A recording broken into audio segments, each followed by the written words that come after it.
Thank you very much, Rania. Well, no pressure apart from the fact that everyone's busy talking.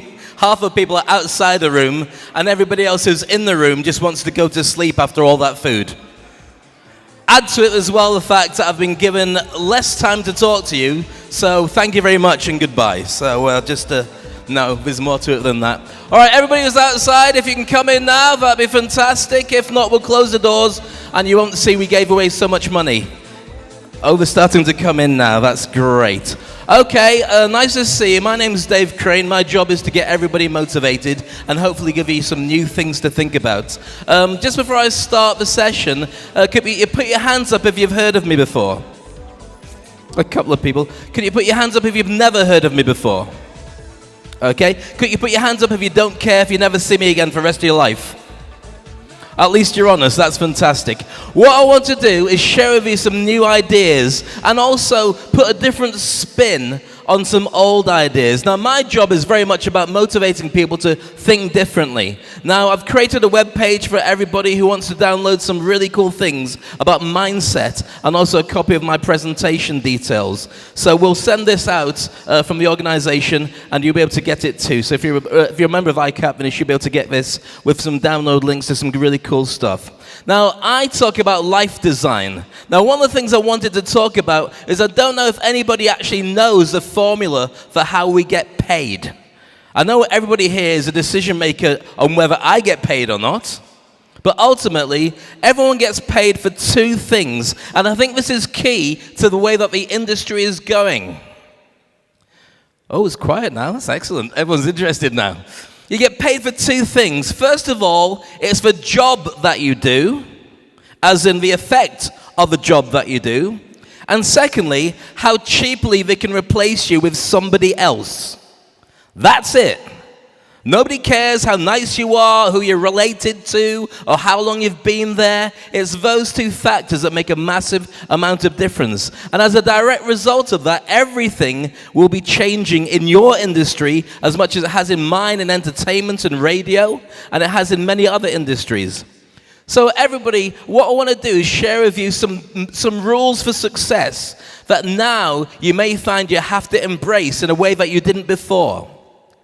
Now, normally, every organization, whether it's a hotel, radio station, whether it's, I don't know, you pick an organization, there's normally two offices that you can't mess with.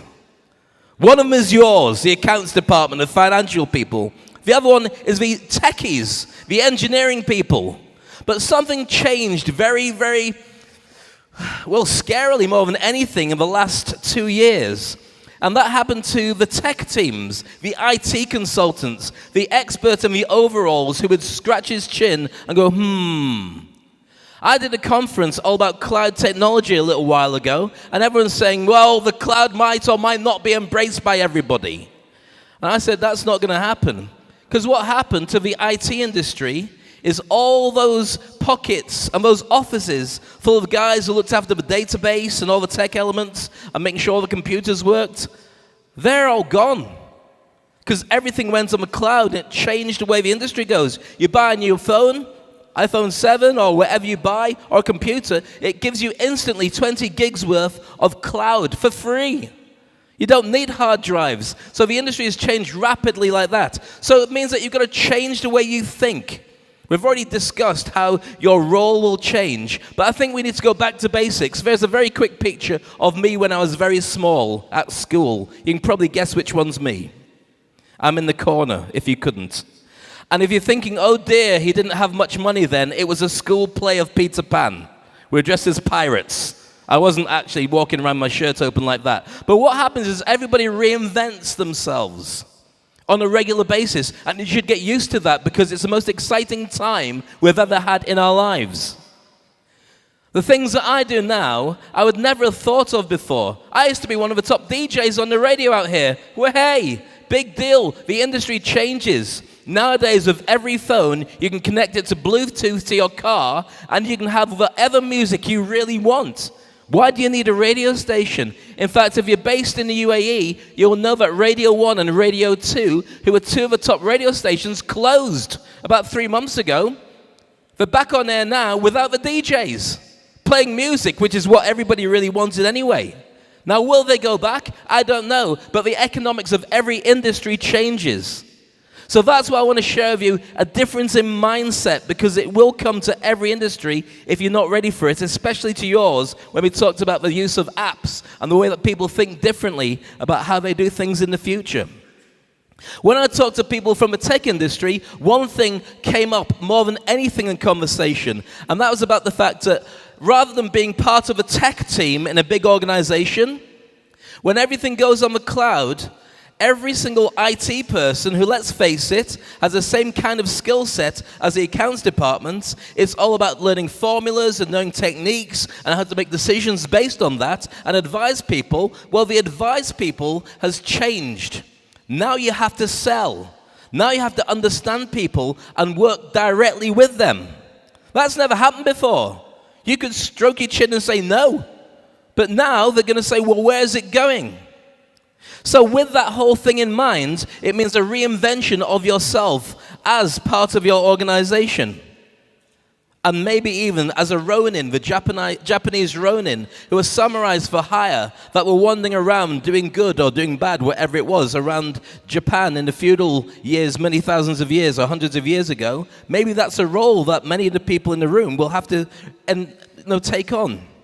Now, let's just test everybody in the room, because I know everyone in this room is super smart and super analytical. So we'll just start by saying, I'm going to read this. Finished files are the result of years of scientific study combined with the experience of many years. It's just a little survey for everybody in the room. What I want you to do is count the amount of Fs you see on the screen there. And with a show of hands, without shouting out, put your hand up if you see one F only. Okay? If you see 2 Fs, put your hand in the air. If you see 3 Fs, put your hand in the air. About half room, maybe even more than half room. If you see 4, put your hand in the air. 4 people. If you see 5. And if you see 6.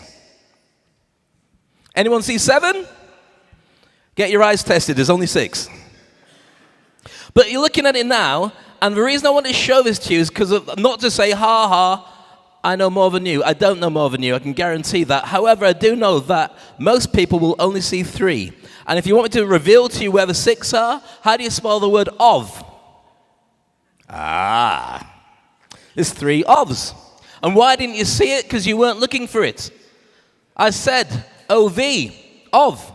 So when you look for an F, your mind blanks it out. And this is happening to your industry right now. There are changes taking place that you just ignore because they're not that important, but they're so important because your role will evolve into being somebody who advises, who has relationships with suppliers. And it's not all done by email because you need to be able to persuade people more.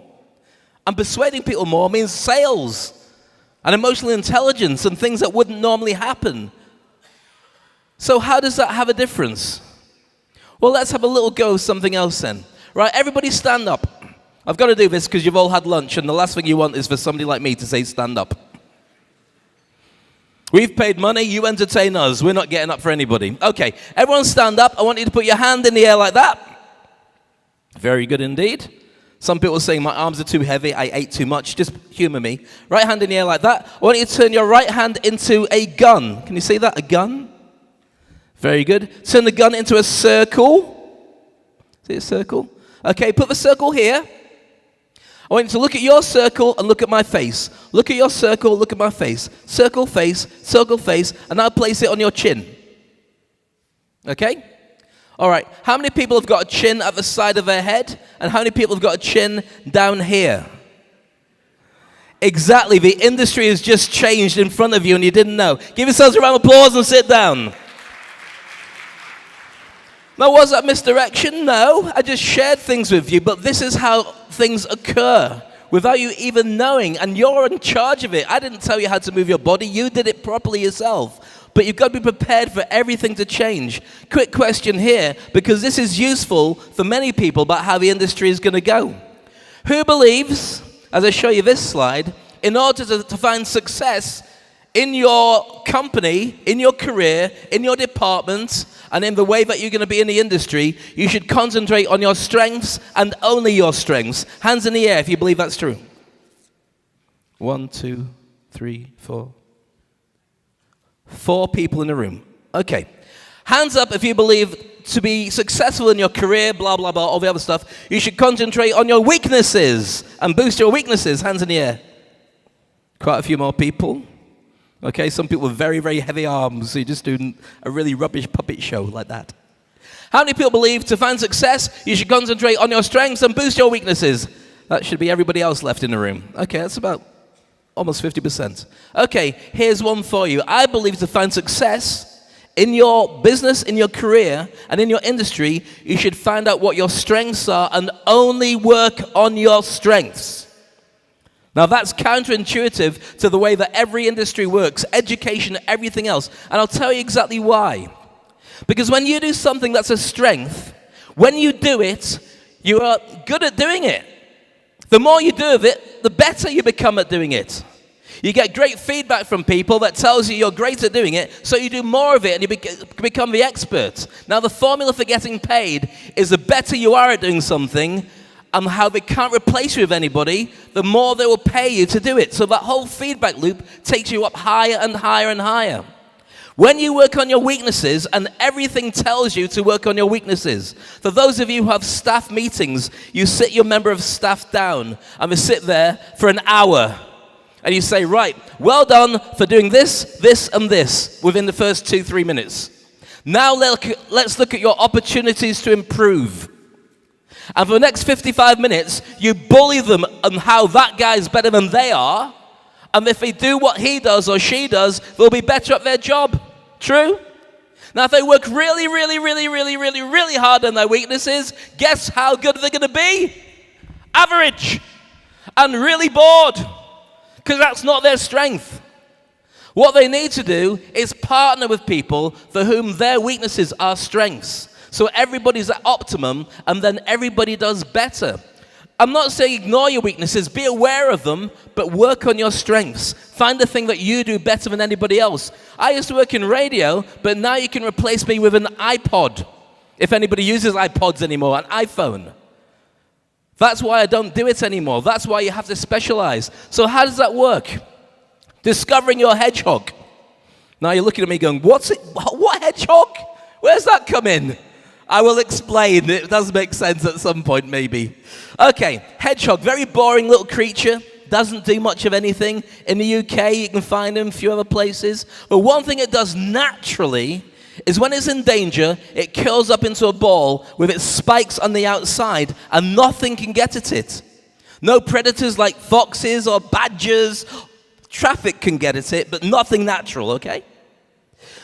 So, you have to find in your organization, when you're advising and talking to people and showing them the roadmap for the future, which is a new direction anyway, you have to find out what their hedgehog is, and this is how it gets done. And this was created in a book called by Jim Collins. 2 books, Built to Last and Good to Great. If you haven't read them, they're fantastic books. And if you don't get a chance to read, if like me, you've got small people in the house who knock on the door every time you close the bathroom with a book, then get it as an audio book and listen in the car. But Jim Collins analyzed what made companies last for 100 years. What made them so successful to be around that long? And literally, they discovered their hedgehog. Now, here's what we do. First of all, what do you do that you're best in the world at doing? I know you've got a company that does lots of different things, blah, blah, blah. But if you were to analyze one thing that you're an industry leader in, choose that. That is what you're good at. The next thing is, what do you love? What do you enjoy doing so naturally that it's fun to be there? Not stuff you hate. And the thing after that to analyze is, what will the world pay for? When you've got those 3 things, that's your hedgehog in the center. That's your win. That's your strength. Anything less than that, it's not going to happen. And you'll find the industry goes in a direction that it shouldn't do, because you've been there for many, many years as industry leader, and they pulled the rug from underneath your feet. If you want a copy of this, by the way, just Google hedgehog. And you'll get 2 things. You get the picture of a hedgehog, and then you'll get the diagram. And if not, you can contact me and I'll send you one. So with that, let's talk about where you go. I've got a picture of my dream board here, my vision board of all the things I want to have in my life in the near future. My wife and my daughter are there, my car, all the other things are here. Now that makes sense to me. Now why would I show this to you? Because you need to have a roadmap of what you're heading towards. Now the way that it works is very simple. I don't buy into the secrets and how you attract things to you. I believe in a thing. I'm a hypnotist, by the way, if you didn't know.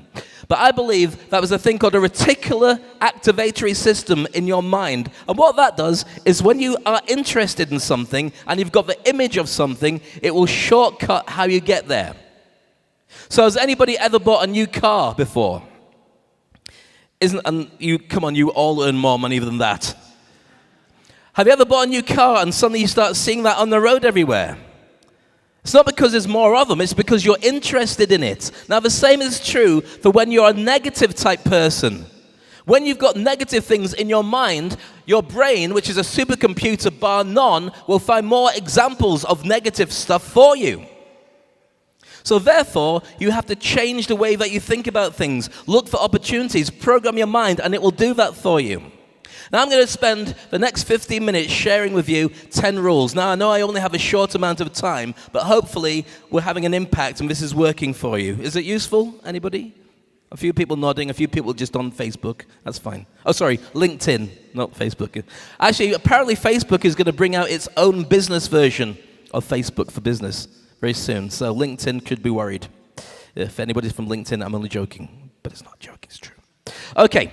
Just goes to show how things change. So I'm going to reframe a number of ideas using a thing called NLP, Neuro-Linguistic Programming. Now, normally I'd show you 10 videos. I'm only going to cherry pick 2 or 3 to share with you, but I think it'll be useful. So these are 10 rules of success which can help you change your mind. And I'm going to send the link for you to download all this stuff anyway, so you don't need to necessarily take notes right now.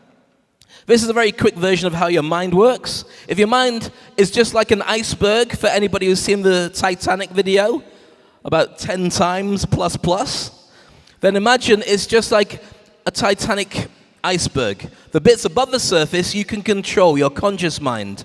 In there, you've got your willpower, your short-term memory, you've got your decision-making ability, logical, and so on. But below the surface is all the other interesting stuff. I won't go through it too much, but you can read what goes on below the surface in your mind. You don't normally control that, but that gets influenced by other people who you love, who you care about, or even the news. How many people here watch the news or listen to the news? Pretty much anybody. Anybody here not pay attention to the news? 1, 2, and me included. The reason I don't is because it's not my news.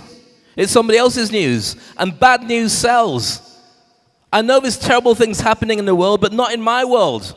I live in Dubai, I've been here 22 years. If I need to know that something's happening in Dubai, I will know, because Sheikh Zayed Road will be empty.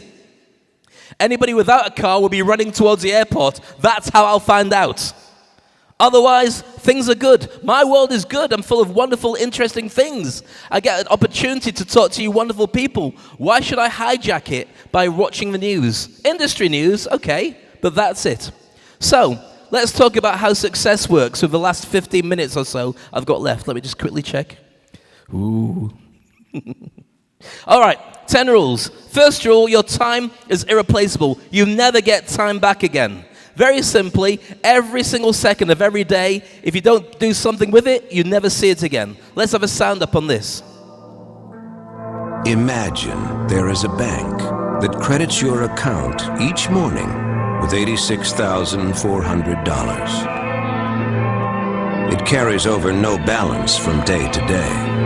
And every evening, it deletes whatever part of the balance you failed to use during that day. What would you do?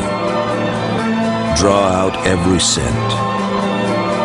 Each one of us has such a bank. It's called time. Every morning it credits you with 86,400 seconds. And every night it writes off as lost whatever you have failed to invest wisely. It carries over no balance. It allows no overdraft. Each day it opens a new account for you.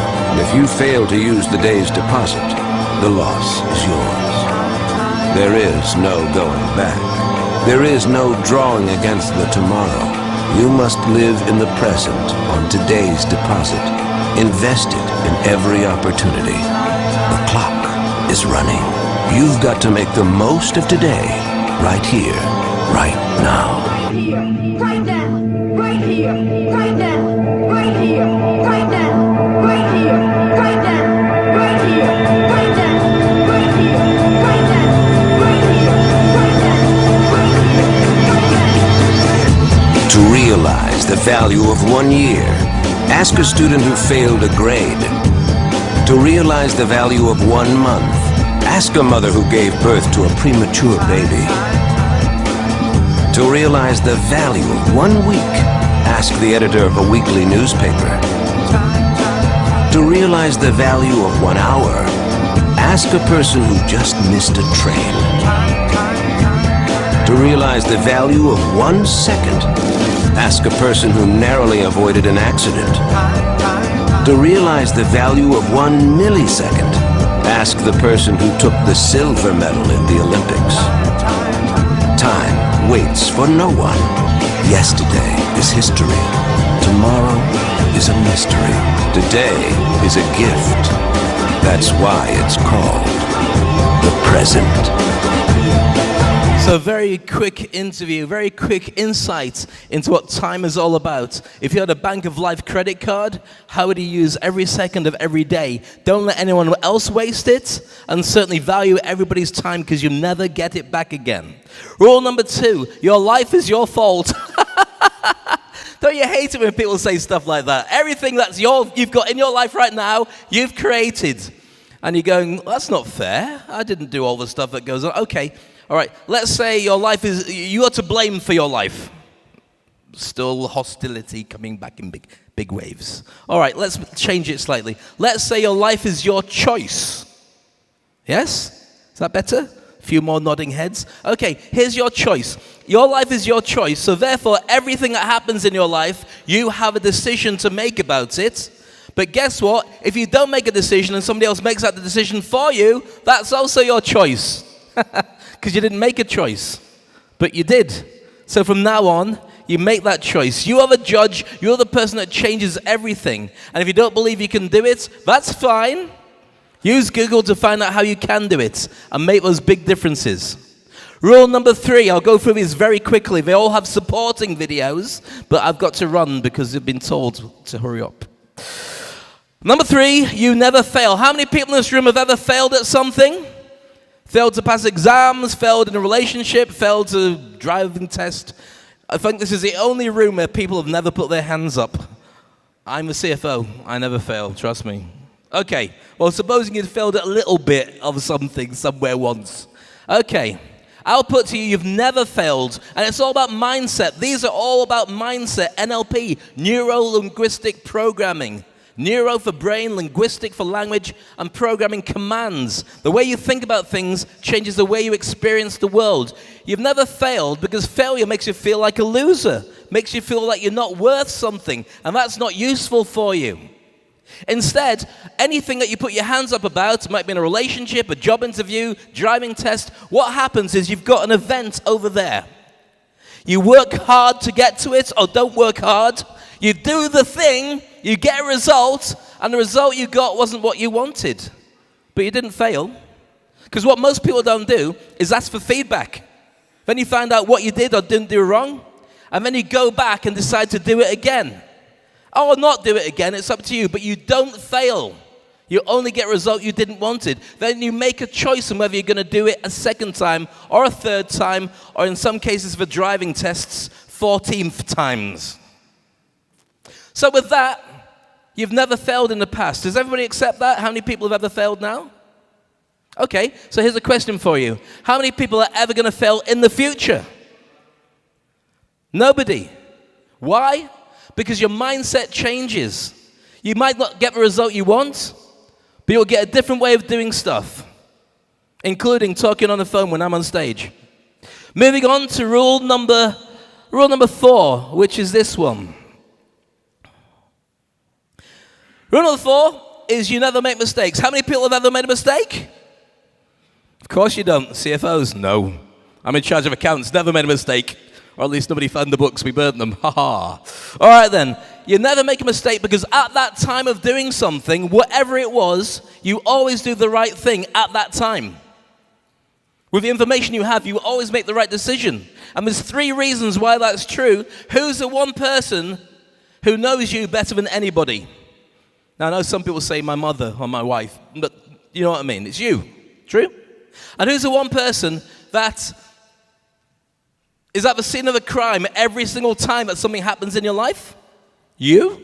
And who's the one person that's going to be impacted by the decisions you make in the future? You. So therefore, have a bit more faith. You're the right person to make those decisions. Now, in a world of accountants and a world of the corporate industry world, most people are scared of failure and scared of mistakes, so they don't do anything until they see everybody else do something. It's too late. Jump and grow wings on the way down. Now, if I jump down there, you'd get my point. I won't jump because if that leg goes, it'll just be really bad.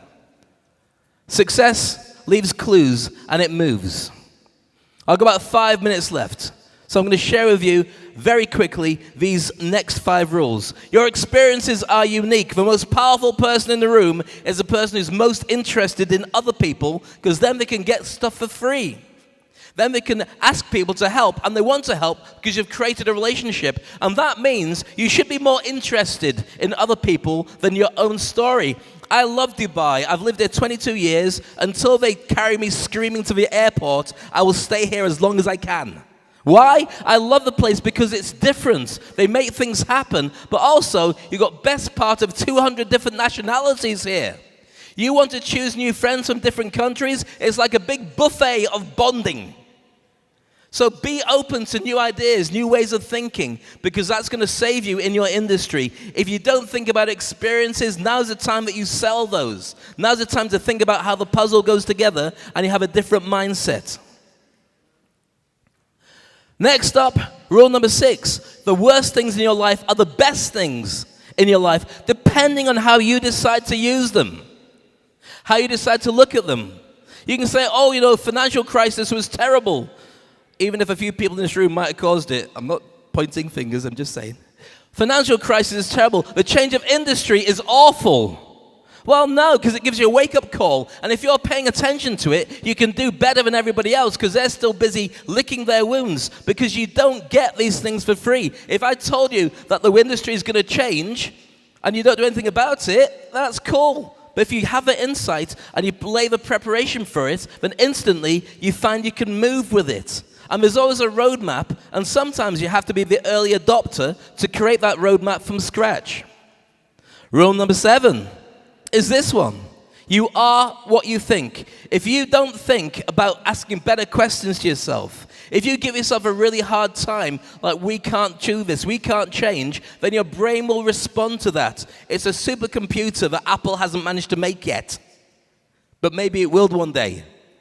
But right now, your mind is the most powerful thing that you get access to. Program it with the right stuff and it will find the answer for you. But here's the key. It will give you the answer back in the way that you ask the question.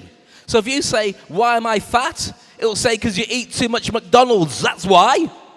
If you say, how can I lose some weight? It will say, oh, I'm not sure, why don't you Google it? It'll answer you back in the way that you ask the question. So when you do ask those questions, ask the right ones. And if you don't get the answer you want, think about it differently. The way that you are is created by you. You reinvent yourself every single day, or you don't. It's up to you.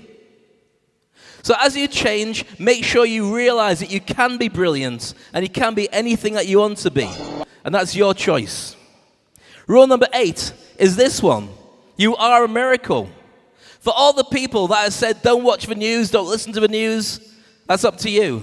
But I guarantee on the news today, there's some story about lots of people dying in some country. I don't mean disrespect when I say it. But here's the point.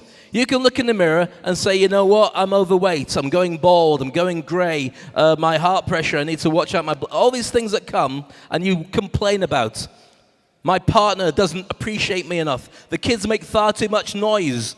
I got home late and my food was in the dog, whatever you want to say.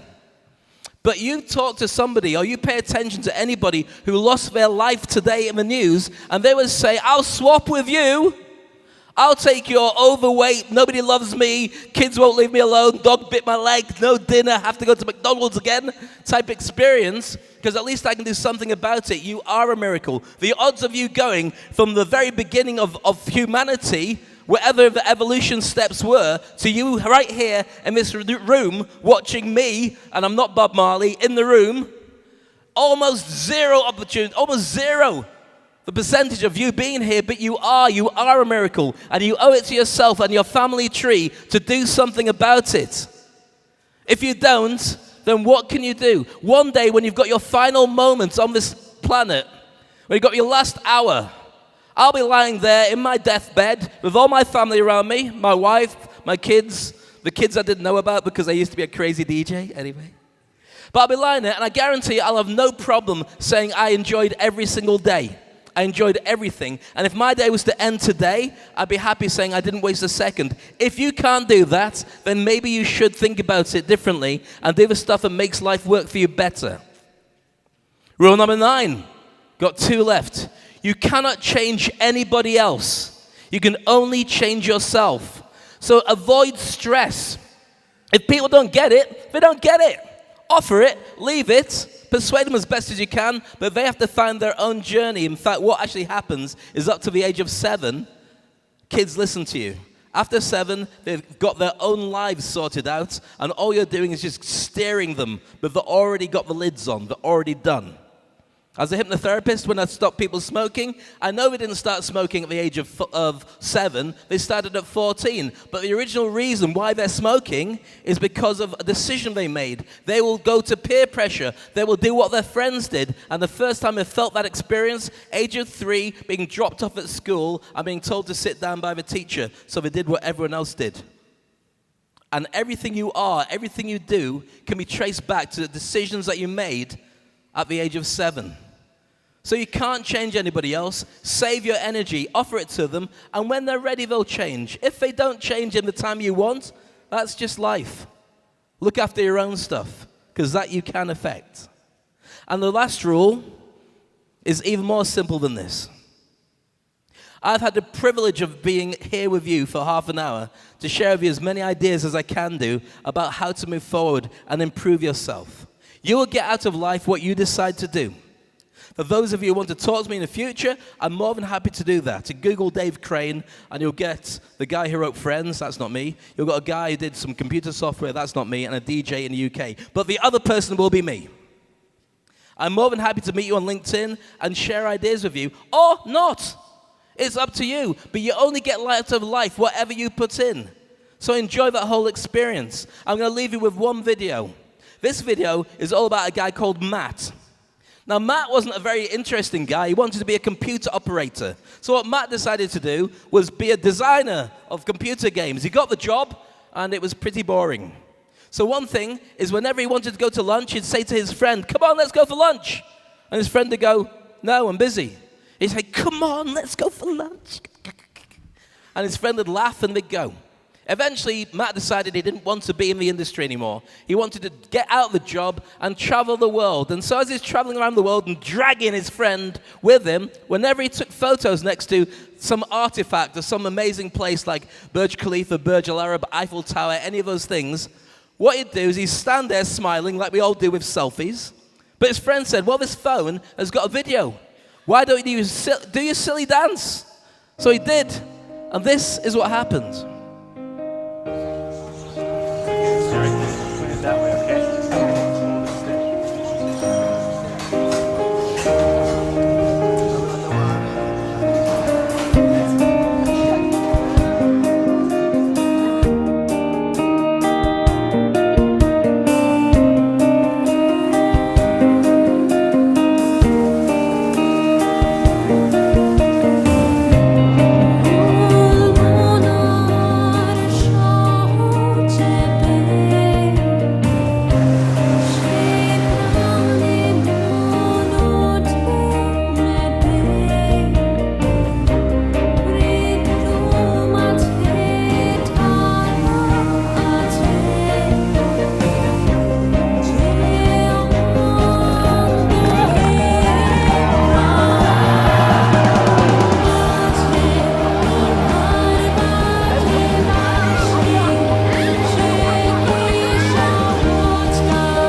Pretty cool, isn't it? Give it a round of applause. Interesting when you see how many people around the world have the same mindset as you. There are people out there, you just got to reach out and make new friends. Those are the 10 rules of success. I've been very fast in getting through them, but I hope you got some value out of my time. I promise you, this has been a wonderful experience for me. I hope it has been for you as well. My name is Dave Crane. Have a wonderful afternoon. Thank you.